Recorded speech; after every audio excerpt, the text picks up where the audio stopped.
Lock the doors. What you are about to hear in the coming minutes would have cost me the stake 3 centuries ago and condemned you to eternal oblivion in the dungeons of the Holy Chancellery. Many of you believe that today, in this age of freedom, all the world's knowledge is open to you. What a naive, sweet delusion. The fragments you find online, the scattered pieces of ancient manuscripts, they are merely what is partially leaked through the sieve of time. And it did not leak by accident. These are the logs of investigators, inquisitors, and high-ranking officials like your humble servant. We kept these journals. We classified what the ordinary human mind is simply incapable of containing. Today, I will take you where no layman has ever set foot, into the secret chancellery.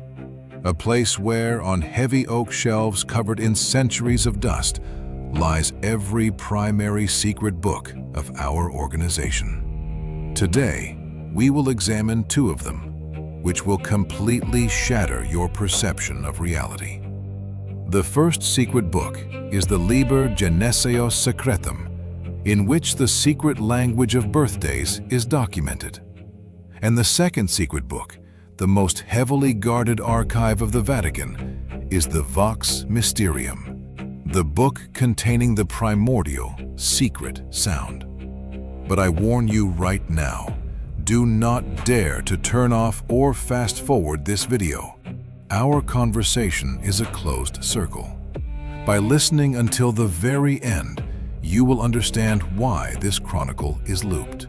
Furthermore, in the final minutes, I will show you what the Vatican hid in its deepest vaults. You will see and hear a unique, miraculously preserved phonograph audio recording from the 19th century. On it, Pope Leo XIII himself, in his authentic voice trembling with age, recites the conclusion of this chronicle, reproducing that very secret sound. You will hear it with your own ears. But for your mind to perceive it without breaking, you must walk the entire path of the Chancellery with me, from beginning to end. Listen. The first secret book, which I pull from a locked chest, is bound in black lambskin. There is no title on its cover, but in our records, it was catalogued as the Liber Geneseos Secretum. Today, the few who try to reconstruct it piece by piece search for its pale shadow, entering phrases like the secret language of birthdays audiobook. But they look for modern recordings where they should be studying the laws of a universal prison. The Church has told you for centuries that all people are equal before the Creator's design, that everyone has a choice. A lie. A cynical, systemic lie to keep the flock in check. In the Chancellery, we knew with absolute certainty the day, the hour, and the exact second a person takes their first breath seals their fate as if with iron spikes. These are not just numbers on a calendar. It is a secret code, an astrological matrix that determines whether you will be the executioner or the victim, the ruler or the beggar. You have no choice. Everything is predetermined at the moment of your first cry at birth. In this book, the exact, terrifying psychotypes for every single day of the year were recorded. The secret language of birthdays is a blueprint for hacking the human soul, compiled by the finest minds of the Inquisition over centuries of observation. When a prisoner was brought down to my dungeon, I did not need to waste time on long interrogations or resort to the rack. I did not look at his face. I opened the exact page held within this secret book based on his date of birth, and I already knew his hidden vices. I knew his secret nightly fears. I knew all his vulnerabilities, his genetic flaws. I knew exactly which word would make him weep and which one would drive him instantly insane. This manuscript is still sought after by occultists and investigators across the globe. They think it is just ancient mysticism. But remember, he who learns the secret language of his birth forever loses the illusion of free will. You will realize that you are merely wooden puppets, your mechanism wound up at a strictly appointed hour. And the gears of your life turn exactly as it is written in this black book. And now, we move to what the second secret book conceals, to the greatest mystery, which we in the Chancellery touched only with thick gloves sprinkled with holy water. Its text was never meant to be read with the eyes. It was meant to be heard. In the archives, it was kept under the classification Vox Mysterium, the voice of mystery. Today, rare seekers of hidden truths type into the search bar, "The Secret Book Audio" in English, hoping to find at least a translation, at least a digital echo of that primordial resonance.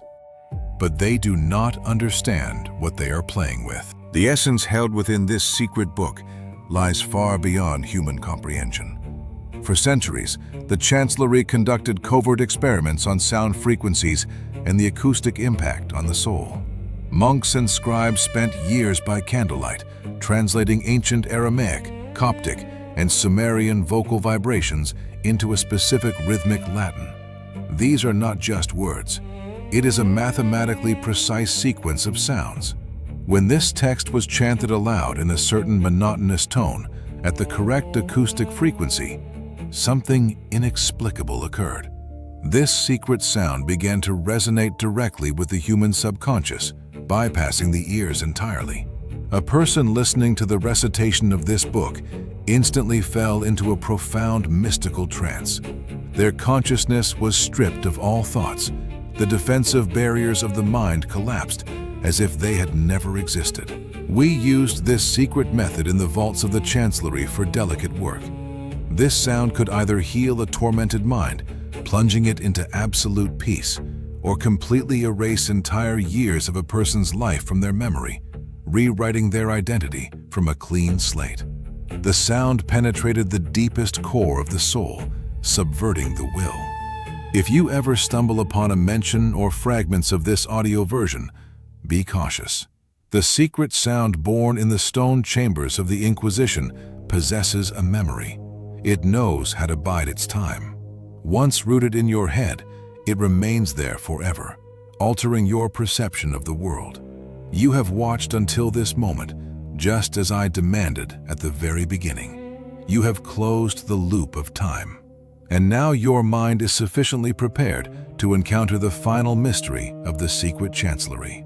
At the end of the 19th century, when the first devices for capturing sound emerged, Pope Leo XIII locked himself in the underground secret archive of the Vatican. He took a wax cylinder of a phonograph and personally dictated into it the key text held by this second secret book.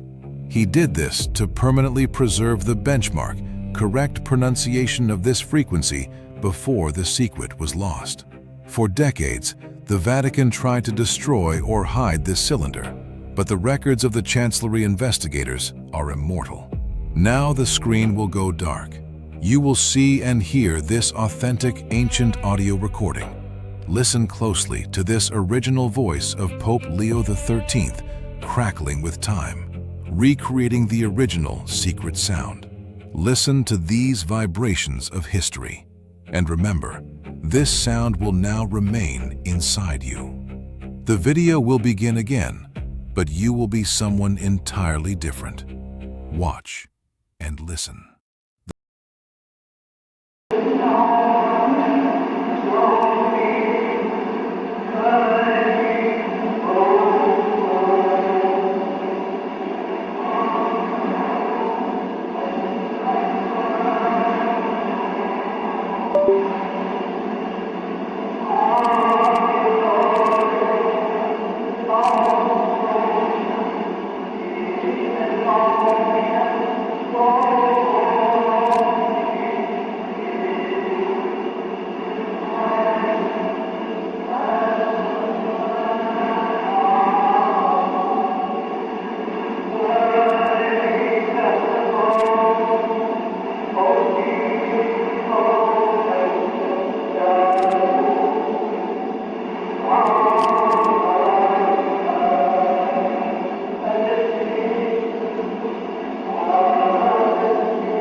No